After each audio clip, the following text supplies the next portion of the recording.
So this is unwalled. Ibig sabihin, on the foot part only. So saan natin i-position pag going to the laboratory? Right hand right ang kanyang wing. Sa left part. Right ang kanyang wing. So mag-right mo na touch doon.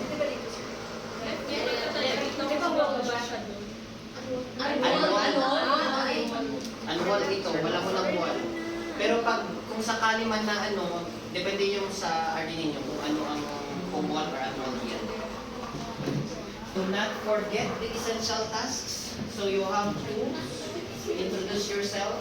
So may mga iba pang may mga iba pang assessors, pati daw yung pag-knock sa door.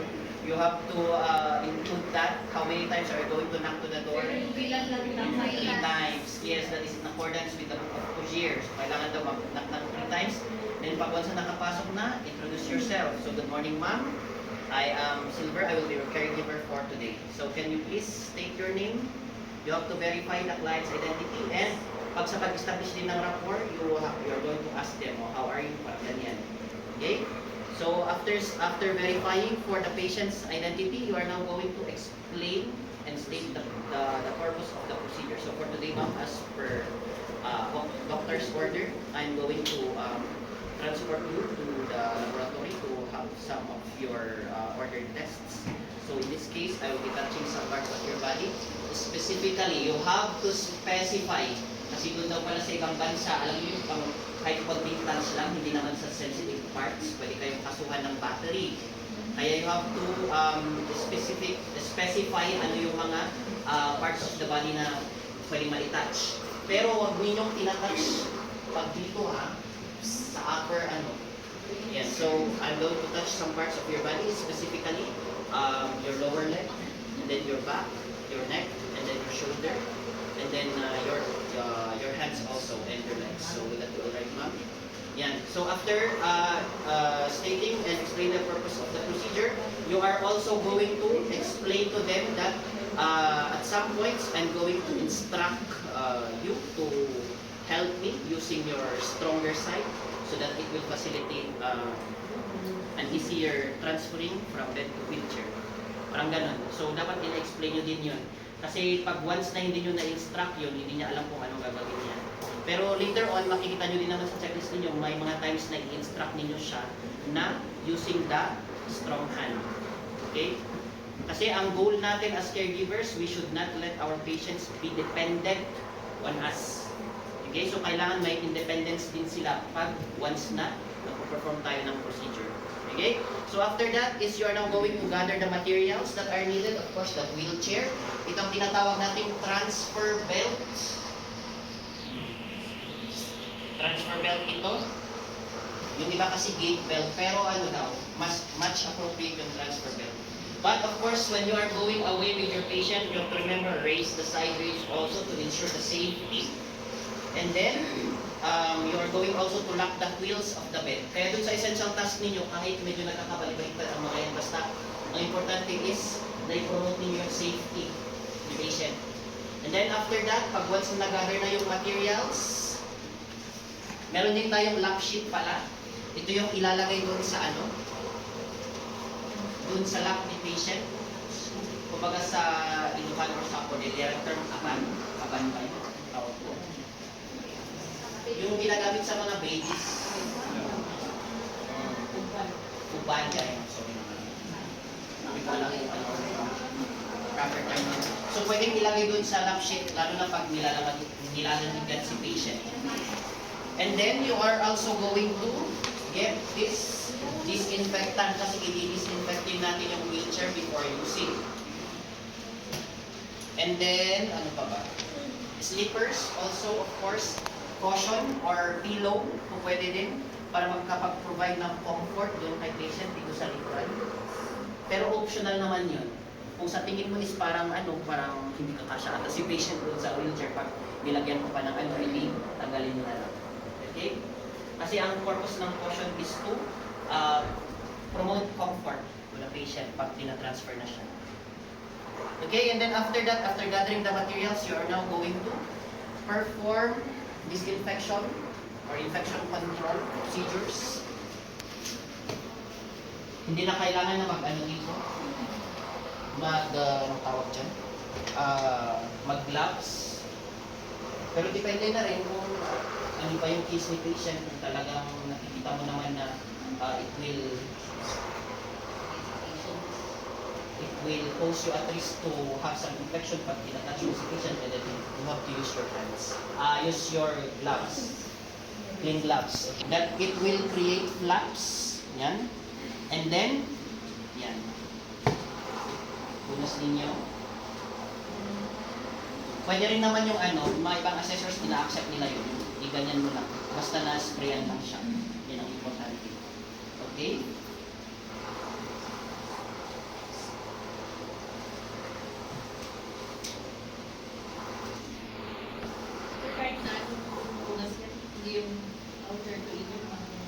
Wala. Oo. Pati pala dito kasi hahawakan mo kaya dapat basta ang importante is nagkaroon na ng disinfection control. Pag hindi nyo yan ginawa, bagsak na kayo pagod sa assessment. Sa akin naman, siguro -7 lang naman. And then after that, you are going to make sure na ipoposition na niyo yung wheelchair. So again, the case of the patient is right hemiplegia going to the laboratory. So ipoposition natin dito kasi dito mag-reach yung stronger side niya, yung left. And then you are going to, itong pinaka-importante sa lahat. Yes, always lock the brake for the wheelchair. And then, pag hinahawakan din ninyo yan, pag tinataas ninyo, pag nakababa yan, you have to use your own feet. Okay? Yung sa foot plate. Yung nilak yan, -15 na lang para ayoko kasing ipapaulit kasi pinapaulit ko kayo sa mga ati-ati. Kaya you have to make sure ito ang pinaka-importante sa lahat. You have to always lock.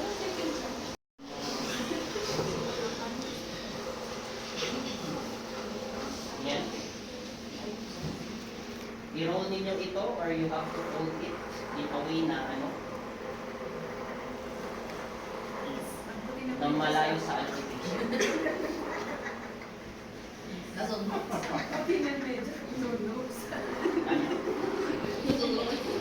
Yan. And then, dapat yan naka-raise pa din yung side rail. So, ang sa book kasi, you have to remember this, there are multiple situations na pwedeng magkaroon ng variation dun sa tinuturo namin. Depende lang kasi yan sa case ni patient. Kaya you have to use your critical thinking skills with regards to this. Kaya with book na pinag-basean natin, you have to make sure na i-ano muna ninyo si patient into high Fowler's or near to sitting position.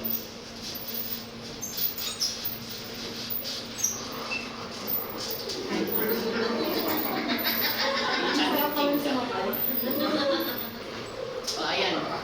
High Fowler's or near to sitting position. So, dapat naka-raise yung side rail. Ito yung weight niya, di ba? Ayan. So, you have to position it into side lie. Pero kung pinosisyon nyo into side lie, I will consider that. But there are also other ways para mas punta natin si patient dito. So, you can also, yan, kasi sinabi mo kanina, I'm going to touch your lower leg. Anatomy, anong part ito? The subcutaneous, di ba?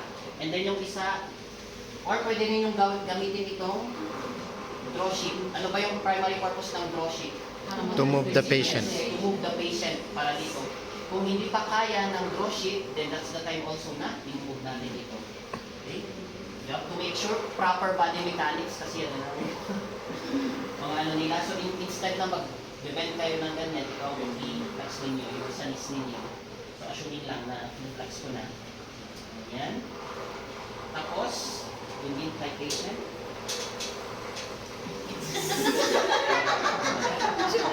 Ayan. Sige ma'am, tulungan mo po ako na pumunta dito sa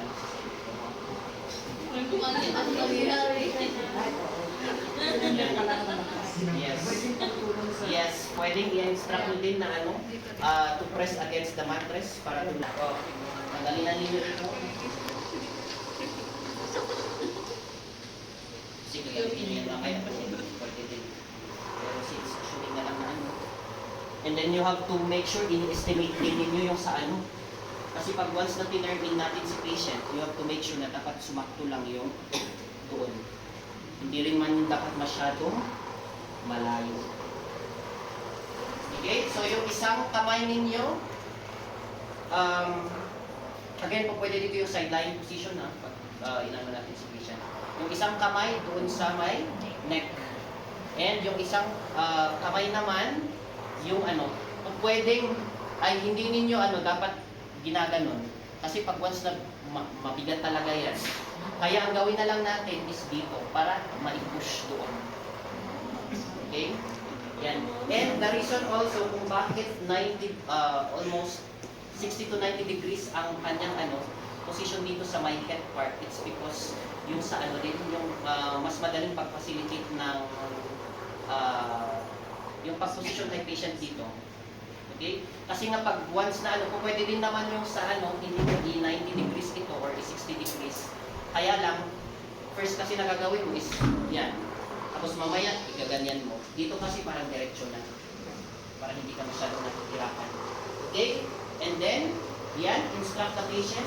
So, I'm going to position you into this side. So, with regards to this ma'am, I'm going to instruct you to please use your strong hand to push and push it against that mattress. Okay, so 1, 2, and 3. Yan. Pero make sure na ano, hindi kayo nagganyan May mga ibang assessors, tinitignan kasi nila yan. Proper body mechanics dapat nakakita na ano, nag-event. And then you have to make sure na always support the back. Pero sa case na ganito, you also are going to ask the patient, nahilo po ba kayo ma'am? Do you feel dizzy? Yan. And may mga iba pa kayong ano, tatanungin dyan. Ano pa yung mga ibang tatanungin ninyo? Nakakaano tuloy si patient. Ganyan, parang paso. Ano yung mga nakasulat dyan na kailangan ninyong ano? Check pulse and respiration. Yan, you have to check the pulse, the respiration, as well as kung may cyanosis. Kasi may mga ibang assessors na naman na ano, dizziness lang ang titignan ninyo. Ganon. So paano kung may dizziness siya or may mga isa sa mga signs and symptoms, ibalik ninyo sa bed. Okay? Tapos i-ano lang ninyo, i-report ninyo sa nurse, nahihilo po siya, may cyanosis po ako nakita, ganyan. Tapos mamaya, babalikan na naman ninyo. Okay? Yan. So, after that,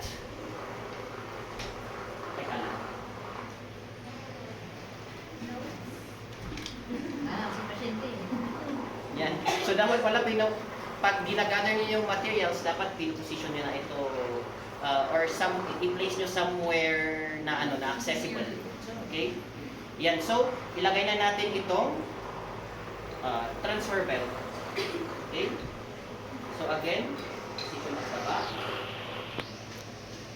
And then, pwedeng ano, you instruct also the patient na kunin yung sa end ng ano. Yan.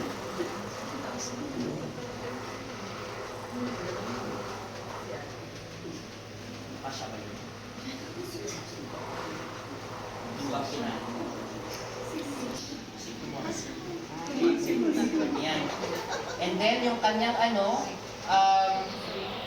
yung kanyang weak side, so right, ang kanyang weak side, you are going to put it here. So, you have to make sure also na, ilagay mo dito. Hindi, ito ang weak side. Yung ito yung weak side. Sinisip mo yun. Hindi, i-ganun lang. I-ganun mo lang. Yan. So, assuming na na-adjust na natin yun para makita niya. Basta laging ano ang weak side ilagay natin doon. Okay? May mga ibang cases na hindi na kailangan ni patient ng ano, na scoot kasi mayroon tayong tinatawag na scooting. Pero pag malayo pa, parang kumaga andito nakaupo si patient, i-scoot natin.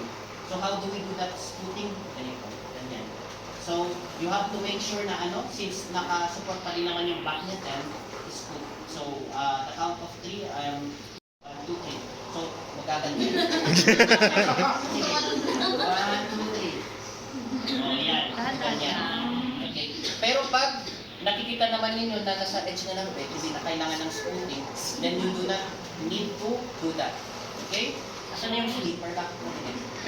Saan kayo naglagay doon? Ito ba? Opo.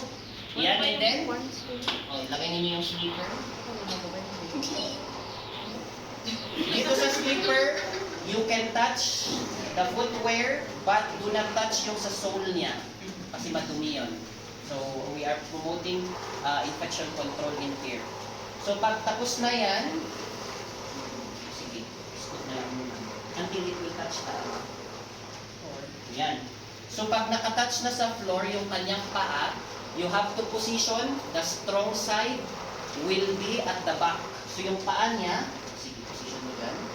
Sige, can you please move this backward? Backward, yan.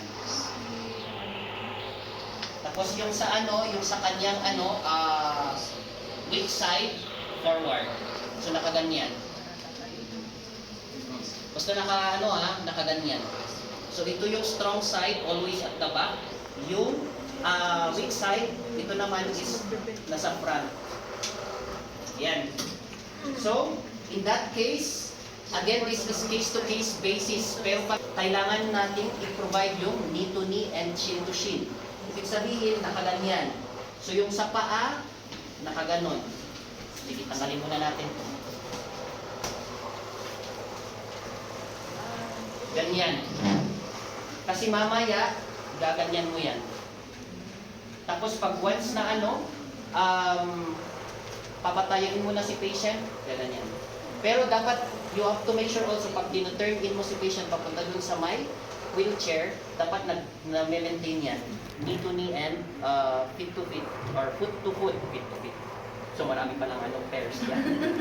Foot to foot na part. Okay? Yan. Pero again, depende ito. I think pag almost na magka-height kayo ni patient, then you can use this. Pero, pag matangkad si patient, imagine nyo nga, baliktad. Pag matangkad si patient, ganito ang gawin ninyo. Kasi ang importante doon is yung ma-maintain yung knee to knee or shin to shin. Yes. But both ways can be allowed. Yan. Okay? So, ayan na. Position mo na yung sarili mo. And then, at the count of 3, ma'am, I'm going to help you stand. So, you can use also, again, your strong hand to push against that mattress when we're going to stand. So, at the count of 3. 1, 2, and 3. Yan. Okay? Ilagay mo na dyan. So, ayan.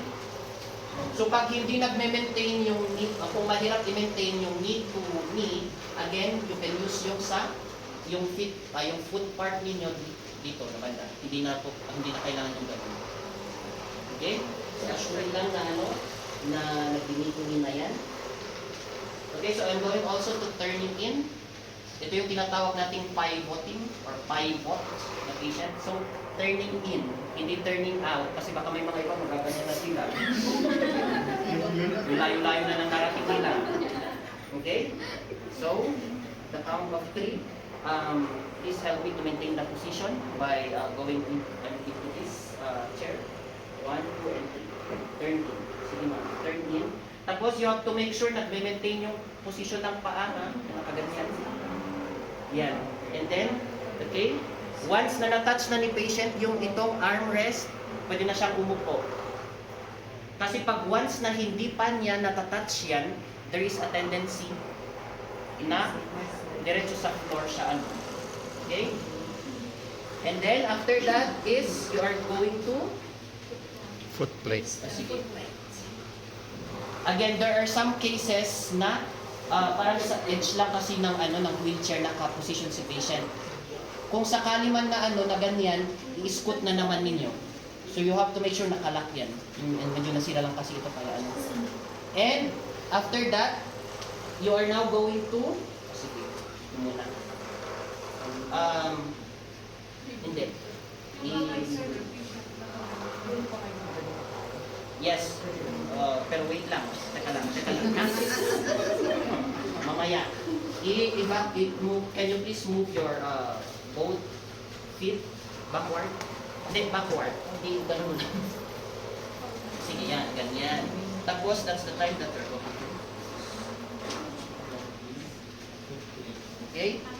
And then, yung strong feet niya, strong foot, i-instruct mo si patient na siya na ang maglalagay. Can you please place your strong foot, your left foot on this side, and then, kayo naman, tutulungan ninyo yung weak foot. Tapos,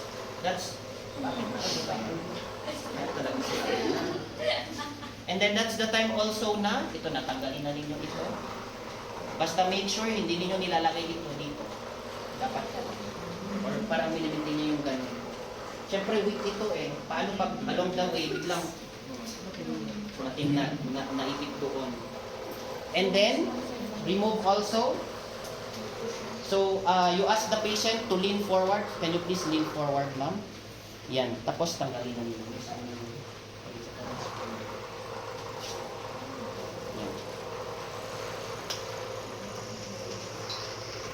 Tapos, you are now going to provide a lap sheet.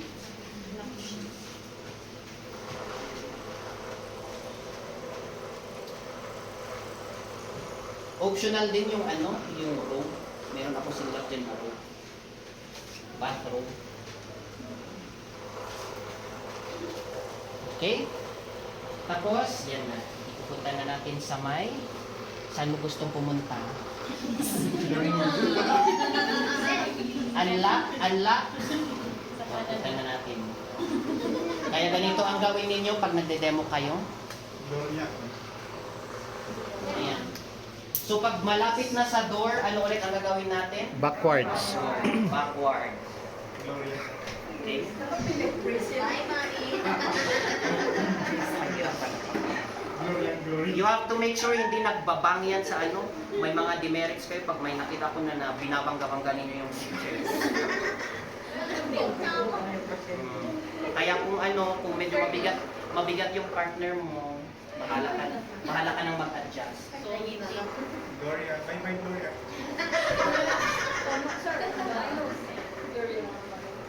Ayan, and then, so pag once na nasa labas na, going back from the laboratory, ayan, again, i-backward ninyo. So, assuming na backward na. Saan na natin ipoposition si patient? Ganun, sir. Laboratory. Saan yung strong side niya? Head Okay, left side. Ibig sabihin, dito na natin ipoposition. -5 from your total score pag mali yung placement of the picture. -5 lang. O sige, gawin natin -8. Look. Oy. You can either position this wheelchair parallel or yung 45 degrees yung pag ganun. Ayoko na gawin yung 45 degrees kasi pagod na ako. And then, of course, you are also going to lock this. Yan. And then kung sakali man na merong ibang nursing attendants na nung tinransfer mo si patient is ginalaw nila ito, inayos nila, parang pinabalik nila sa so you have to position this again into Semi-fowlers. yan, fowlers or near to sitting position. Okay? Yan. So after that, you also have to make sure na pag once na yung mga bed ay mga furnitures pala. Okay? And then after that, you are now going to position the patient. So nakala siya. Nakala. Then tanggalin dito.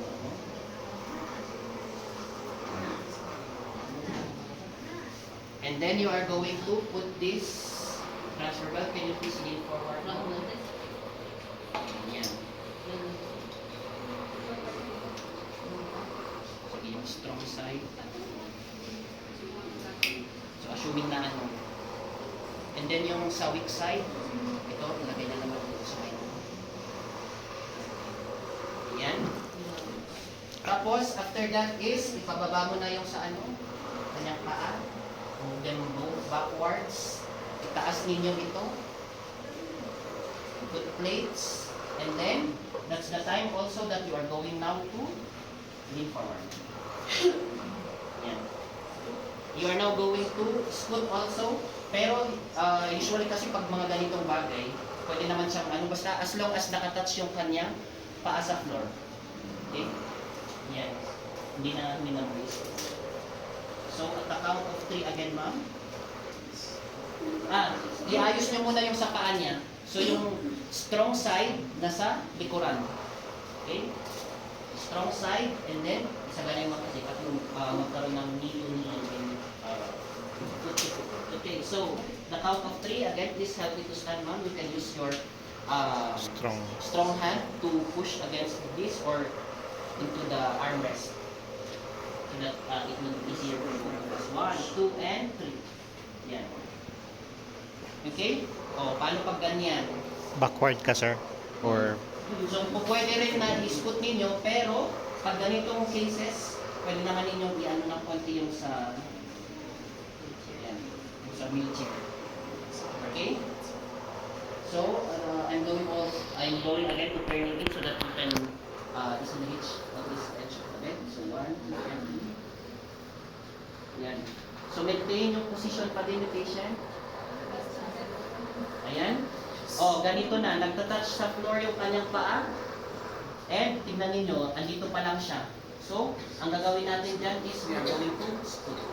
Pero tanungin nyo muna si patient, nahilot pa kayo, ma'am? Do you feel dizzy? Sabi mo lang no para ano. Oh, sabi niya no daw. So, ang gagawin natin dyan, sisukot natin. So, 1, 2, and 3. And then yung strap also pala na ano, always itong strong side para mas madali. Okay? So, ganyan na. Support the back. Tanggalin na yung slipper. Again, ito lang ang pwede nyong hawakan. Huwag nyong hinawakan doon. And then, ano muna yung sa weak side. Pwedeng ilagay doon sa may lap. Or pwedeng ano, you instruct the patient na ganito. You can also put that and then this one will carry the weak side. Tapos, ito na ang tatanggal doon sa